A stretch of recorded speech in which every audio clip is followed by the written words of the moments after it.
Friends welcome to my YouTube channel. Friends, Delhi के अंदर पिछले 12 साल से नए राशन कार्ड नहीं बन रहे हैं। अंतिम बार राशन कार्ड इशू किए गए थे 2013 में। उसके बाद से लेके अब तक नए राशन कार्ड का नंबर ही नहीं आया है। इसलिए 2013 से लेके अब तक 3,90,000 नए राशन कार्ड के लिए एप्लीकेशंस जो है पेंडिंग चल रही है। दिल्ली में बीजेपी गवर्नमेंट बनने के बाद दिल्ली सरकार ने राशन कार्ड होल्डर्स का वेरिफिकेशन कराया और लगभग 6.5 लाख राशन कार्ड बेनिफिशरीज ऐसे निकले जो कि इनएलिजिबल पाए गए। इसके अलावा कुछ राशन कार्ड जो बेनिफिशरीज थे वह एक्सपायर हो चुके थे। इसके अलावा कुछ जो थे दिल्ली छोड़ चुके थे। तो इस वेरिफिकेशन में टोटल जो है 8 लाख राशन कार्ड होल्डर्स ऐसे मिले, 8 लाख राशन कार्ड बेनिफिशरीज ऐसे मिले जो कि इनएलिजिबल थे या फिर एक्सपायर हो चुके थे या फिर उनकी गवर्नमेंट जॉब लग चुकी थी। तो इन 8 लाख लोगों के नाम राशन कार्ड की लिस्ट से हटा दिए गए हैं। जी हाँ फ्रेंड्स, 8 लाख लोगों के नाम राशन कार्ड की लिस्ट से हटा दिए गए हैं और इतने ही नाम अब राशन कार्ड में जोड़े जाएंगे, यानी कि इतने ही बेनिफिशरीज अब राशन कार्ड में ऐड किए जाएंगे। आज यानी शनिवार को दिल्ली कैबिनेट की एक मीटिंग हुई और इस मीटिंग में राशन कार्ड से रिलेटेड कई इंपॉर्टेंट डिसीजन लिए गए।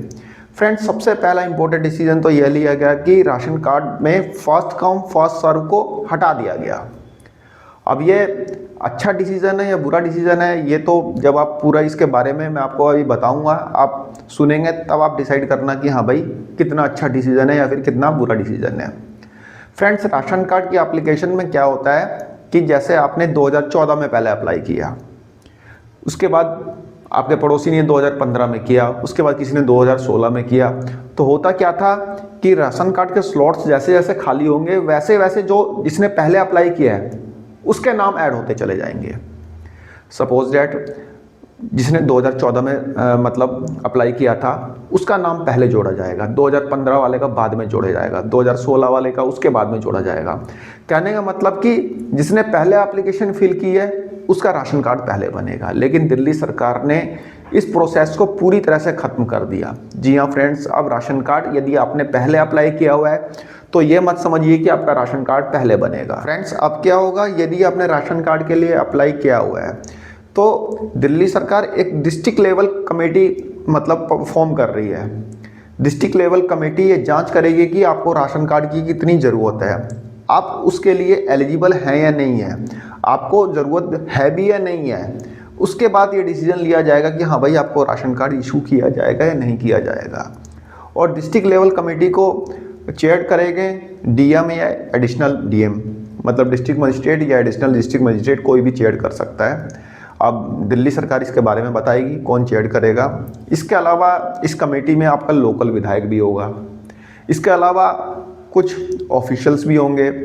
तो ये सब मिलके ये इंश्योर करेंगे कि आप राशन कार्ड के लिए एलिजिबल हैं या नहीं, आप राशन कार्ड के लिए आपकी कितनी ज़रूरत है, यह इस चीज़ को पता लगाएंगे। अब ये कैसे पता लगाएंगे ये तो यही लोग जाने।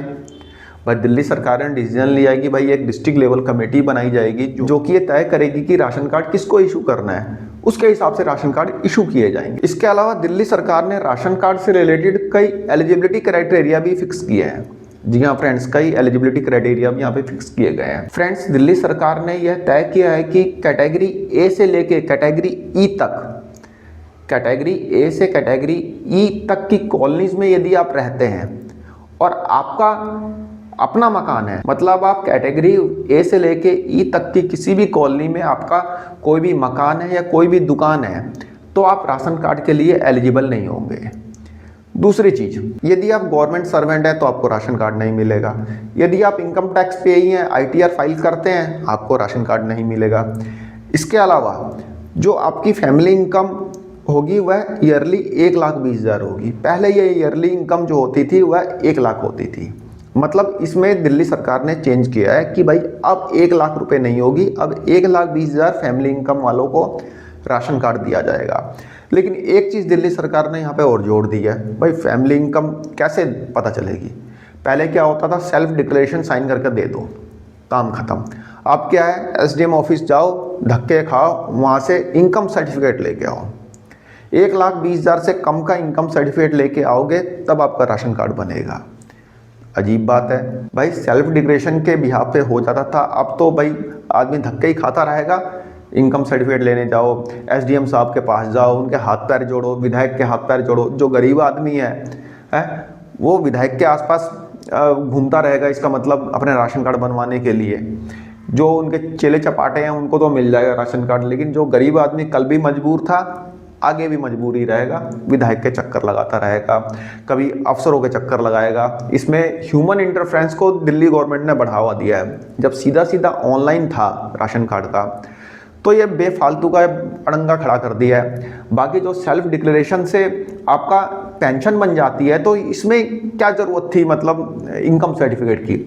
जाओ ना इनकम सर्टिफिकेट बनवाने के लिए 2-2 ढाई हज़ार रुपये मांगते हैं इनकम सर्टिफिकेट। और दूसरी चीज़ भाई, 1 लाख रुपए फैमिली इनकम किसी की हो सकती है दिल्ली में? आप खुद सोचिए। दिल्ली गवर्नमेंट का मिनिमम वेजेस तो दिल्ली गवर्नमेंट ने फिक्स कर रखे हुआ है 18,500 के आसपास, 18,500 के आसपास मिनिमम वेजेस, जो कि अनस्किल्ड वर्कर के लिए है। उसके हिसाब से भी आप कैलकुलेट करोगे तो साल के क्या 1,20,000 ही होंगे। पता नहीं क्या ये लोग सोच के, कौन ये रूल रेगुलेशन बनाता है और क्या सोच के ये लोग बनाते हैं। या तो फिर अपनी जो आपने जो मिनिमम वेजेस फिक्स कर रखी है वो कम करो, वो कर दो 10,000 रुपये महीना। भाई फैक्ट्री में कोई काम करेगा उसको 10,000 से ऊपर नहीं देना, मिनिमम वेजेस है, तब तो 1,20,000 वाला क्राइटेरिया आपका फिक्स बैठता है। लेकिन यहाँ पे मिनिमम वेजेस है 18,000 रुपये, 18,500 रुपये, और आप मिनिमम क्राइटेरिया फिक्स कर रहे हो 1,20,000 रुपये, वो भी पूरी फैमिली का। फैमिली में 4 लोग रहते हैं तो 4 लोगों की इनकम मिला के 1,20,000 से ज़्यादा नहीं होनी चाहिए भाई, नहीं तो हम राशन कार्ड नहीं बनाएंगे। इसके अलावा आपका जो इलेक्ट्रिसिटी का कनेक्शन है वह 2 किलोवाट से ऊपर का नहीं होना चाहिए। भाई ये तो ठीक है, तो पहले भी यही था कि भाई 2 किलोवाट से ऊपर का इलेक्ट्रिसिटी कनेक्शन नहीं होना चाहिए, इतना लोड नहीं होना चाहिए।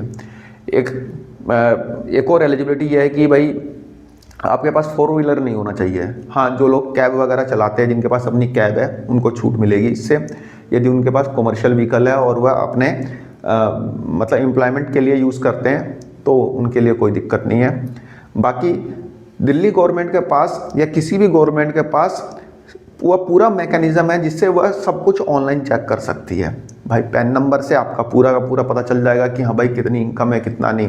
1 साल की स्टेटमेंट मांग लो पूरी फैमिली की, अब वहाँ से भी चेक हो जाएगा। अब ये झूठ मूठ का इनकम सर्टिफिकेट बनवाना, उसके बाद डीएम साहब चेक करेंगे, एडीएम साहब चेक करेंगे, विधायक जी चेक करेंगे, अफसर लोग चेक करेंगे। अब वो जब सेटिस्फाई हो जाएंगे कि हाँ भाई आप गरीब आदमी हो, तब आपको राशन कार्ड इशू किया जाएगा। नहीं तो जिसने 2014 से अप्लाई किया हुआ है, जिसने 2016 से अप्लाई किया हुआ है, जिसने 2020 से अप्लाई किया हुआ है, उनको राशन कार्ड नहीं दिया जाएगा। अब दिल्ली सरकार ने कुछ सोच के ही बनाया होगा ये नियम, तो खैर देखते हैं ये नियम कितना सक्सेसफुल होता है और दिल्ली के जो डिस्ट्रिक्ट मजिस्ट्रेट्स हैं वो कितना मतलब राशन कार्ड इशू कर पाते हैं, वो तो आने वाला टाइम ही बताएगा। विधायक जी कितना इंटरेस्ट लेते हैं, डीएम साहब अपने डिस्ट्रिक्ट में काम करेंगे या फिर राशन कार्ड जा के वेरीफाई करेंगे।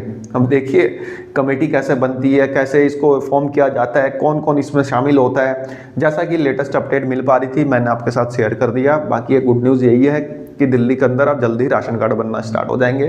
पर राशन कार्ड तो इनको बनाना ही पड़ेंगे, बेशक अपने जान पहचान वालों के बनाएं या फिर जो जान पहचान वाला नहीं है उनको बनाएं, लेकिन बनाने तो पड़ेंगे दिल्ली के अंदर, क्योंकि 8 लाख स्लॉट्स खाली हो चुके हैं और उन 8 लाख स्लॉट्स को फिल करना है, तो राशन कार्ड तो बनाने ही होंगे। तो देखते हैं कब से स्टार्ट होता है। फर्दर कोई अपडेट आती है तो मैं आपको बता ही दूंगा। फिलहाल मेरी तरफ से एक छोटी सी इन्फॉर्मेशन थी, आई होप आपको पसंद आई होगी। धन्यवाद, नमस्कार।